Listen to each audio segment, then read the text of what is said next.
Aye. Thank you, Senator Anning.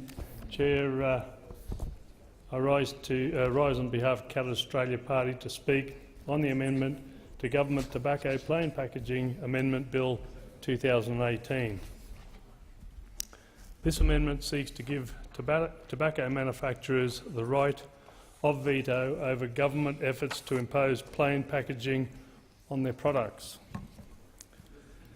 The likelihood is that if this amendment is passed, so-called plain packaging of tobacco products would come to an end. In doing so, this amendment seeks to ensure that the property rights expropriated by the original Tobacco Plain Packaging Act 2011 are restored.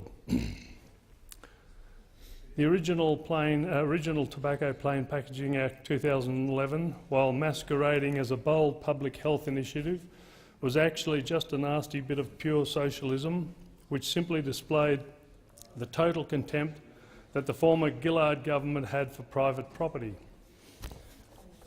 On the pretext of discouraging smoking, the former Labor government legislated to destroy the private property of tobacco manufacturers, brand equity built up over many years, and dictated the design of packaging to include revolting images of diseased organs. Given that tobacco remains a perfectly legal product, this was an unheard of and outrageous attack on private property. There seems little clear evidence that plain packaging has any effect on reducing smoking rates, and probably just encourages those who wish to smoke to buy the cheapest cigarettes available, since the absence of a brand image undermines the appeal of more expensive tobacco. Certainly smoking rates have fallen in recent times, but they were falling before the Plain Packaging Act.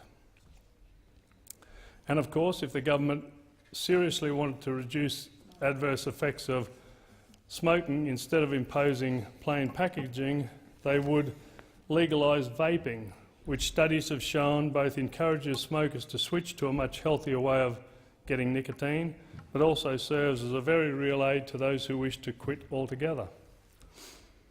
However, whether or not the tasteless images of diseased lungs on cigarette packages may actually discourage a few people from taking up smoking in the first place, this is actually irrelevant. The real issue is that in destroying brand equity and dictating packaging, the Tobacco Plain Packaging Act actually took away the property rights of the manufacturers. What people seem to fail to grasp is the insidious nature of this kind of legislation. Once the principle is established that private property can be expropriated at the discretion of the government of the day, the only question becomes which group of property owners will have their rights trampled on next. Just because tobacco companies are widely disliked does not justify abrogation of their rights. The truth is that however supposedly worthy the cause, it never justifies measures which undermine our basic freedoms, because once undermined, they cease to be rights and become privileges to be given or withheld on the grace and favour of the government of the day. If this government is allowed to get away with destroying the brand equity and dictating how it is packaged of one perfectly legal product, it is only a matter of time before it does so with something else. Today, the politically unfashionable tobacco companies have their property appropriated by the state. Tomorrow it could be the breweries or unhealthy fast food retailers.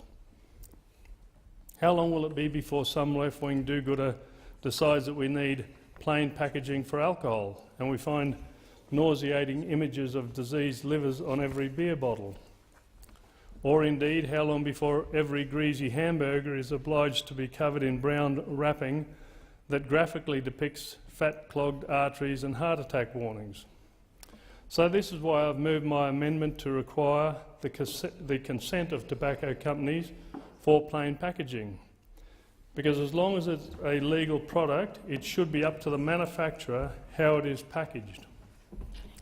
Equally for tobacco, as for any other legal product, it should be up to the consumer to decide whether they consider the costs outweigh the benefits.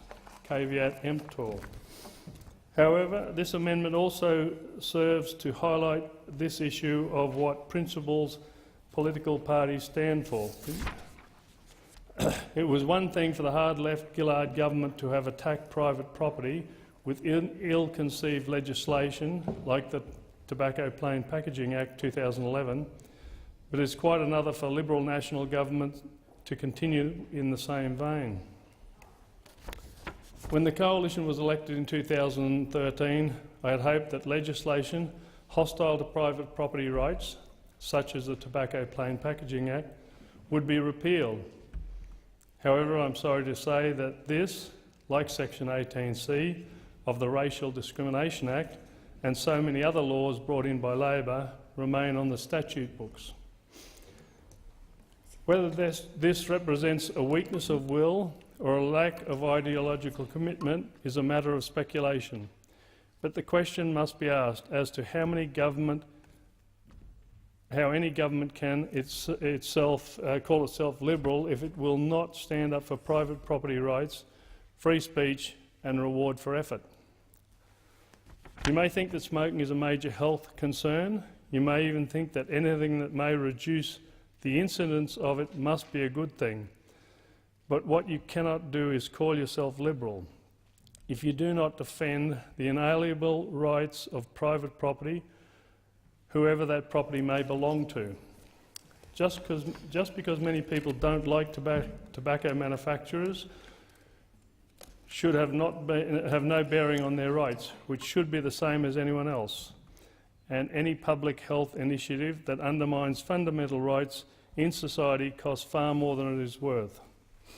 What needs to be understood is this amendment is not about smoking. It is about private property, and I urge all senators who believe in its importance to support my amendment on this basis.